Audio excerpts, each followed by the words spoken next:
Council classes में आप लोगों का एक बार फिर स्वागत है। जैसा कि मैंने पहले बताया था कि सुप्रीम कोर्ट में यूपी की 69,000 भर्ती की आज सुनवाई होनी है। आज का मतलब 9 सितंबर 2024।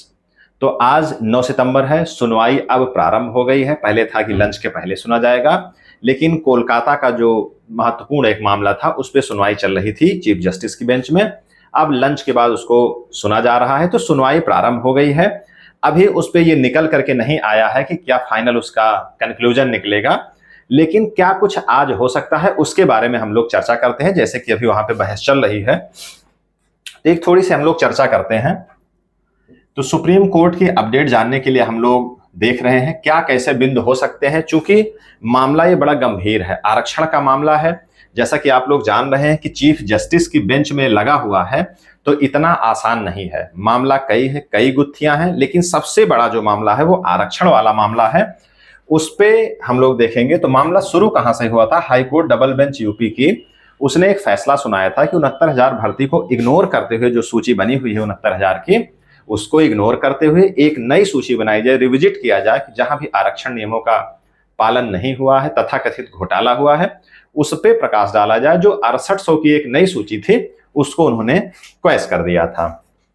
तो मामला कहां पहुंचा है? अब सुप्रीम कोर्ट पहुंचा है। 3 जज की बेंच सुन रही है। चीफ जस्टिस हैं, पर्दीवाला जज हैं और मनोज मिश्रा जी हैं। 3 लोग वहां पर हैं। दावा क्या है?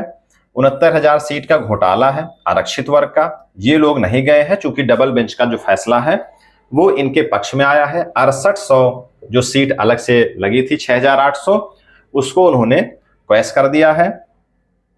अब ये सीधे सीधे सामान्य और आरक्षित के बीच का मामला बन गया है, और सामान्य का जो दावा है वो त्रिस्तरीय आरक्षण का है। स्पष्ट तौर पे त्रिस्तरीय नहीं है, लेकिन उसमें दावा यही है कि कई स्टेप पे जो आरक्षण दिया जा रहा है वो गलत है, उसके वजह से ओवरलैपिंग हो रही है और जनरल कैंडिडेट है उनकी संख्या घटती जा रही है।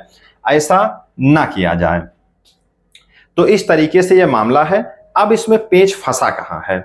सबसे पहला पेच ये फंसा है कि 6800 सीट या आई कहां से? अगर घोटाला नहीं हुआ है तो आई कहां से? इसके बारे में आज महत्वपूर्ण रूप से चर्चा होगी। इसका आखिर राज क्या है?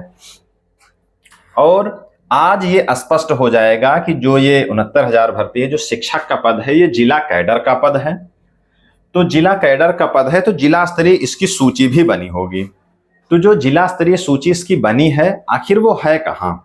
वो उसका प्रेजेंटेशन क्यों नहीं हो पा रहा है? तो सुप्रीम कोर्ट में मेरे समझ से अभी जो बहस चल रही है उसमें ये बहस जरूर होगी कि जिला कैडर का अगर पद है तो उसकी सूची, उसकी मेरिट, उसका जो पूरा सेटअप है वो एक्सपोज क्यों नहीं किया गया है? मेरे समझ से अगर वो एक्सपोज हो जाए, उसका प्रेजेंटेशन हो जाए, तो एकदम साफ तौर पे हो जाए। और उत्तर प्रदेश सरकार को नोटिस कर दिया गया है, क्योंकि यूपी सरकार इसमें अभी पार्टी बनकर के वहां नहीं पहुंची थी, तो इसलिए उसका पक्ष जानना यहां पर जरूरी है। तो यूपी गवर्नमेंट को नोटिस किया गया है, इनको जो है ये अपना पक्ष रखेंगे। और जो मुख्य मामला है ये आरक्षण मामला है। मेरे समझ से ये जो फैसला आएगा वो नजीर बनेगा।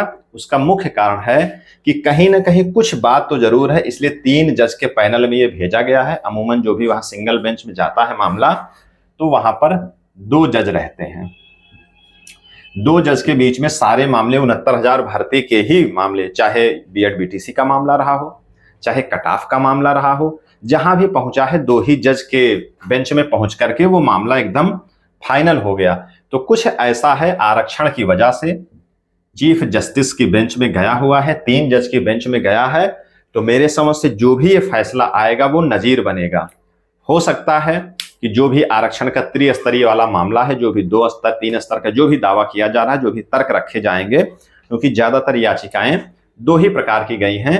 एक कि आरक्षण को कई स्तर पे लागू न किया जाए, और दूसरा जो चयनित हैं, जो डिस्टर्ब हो सकते हैं, वो अपनी चयन सूची बचाने के लिए गए हैं कि उनकी सूची बच जाए।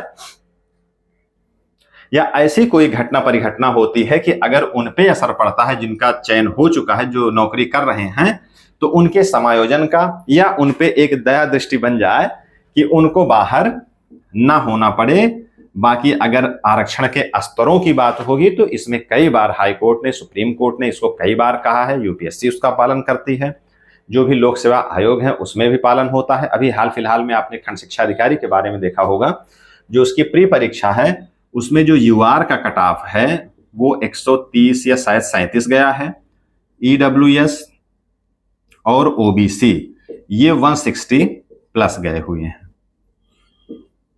तो ये सारी घटनाएं हैं कि ये सब मामला है कि इसका मतलब कि जिसने कैटेगरी में अप्लाई कर दिया तो फिर वो उसी कैटेगरी में जाएगा।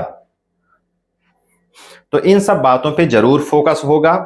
ये भी हो सकता है कि जो डबल बेंच का आर्डर है उस हिसाब से अगर किया जाएगा कि जैसे जो आरक्षण का घोटाला दिख रहा है उसके हिसाब से होगा तो आरक्षितों का फायदा हो जाएगा।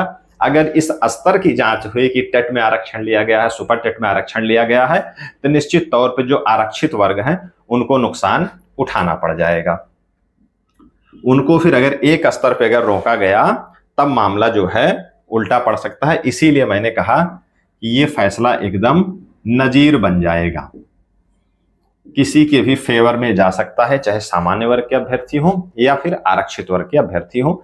तो सुनवाई चल रही है, अभी थोड़ी देर में जैसे सुनवाई खत्म होती है जो कुछ क्लियर कट उसका कंक्लूजन निकलता है तो हम लोग उस पर भी थोड़ी देर में चर्चा करेंगे। तब तक आप सारे लोग जो है वीडियोस के माध्यम से, जो सुप्रीम कोर्ट की साइट है उसका लिंक है उसके माध्यम से आप जुड़े रहिए। जो रिजल्ट निकल करके आएगा उसके क्या मायने होंगे, क्या आज ही कोई निष्कर्ष निकल पाएगा?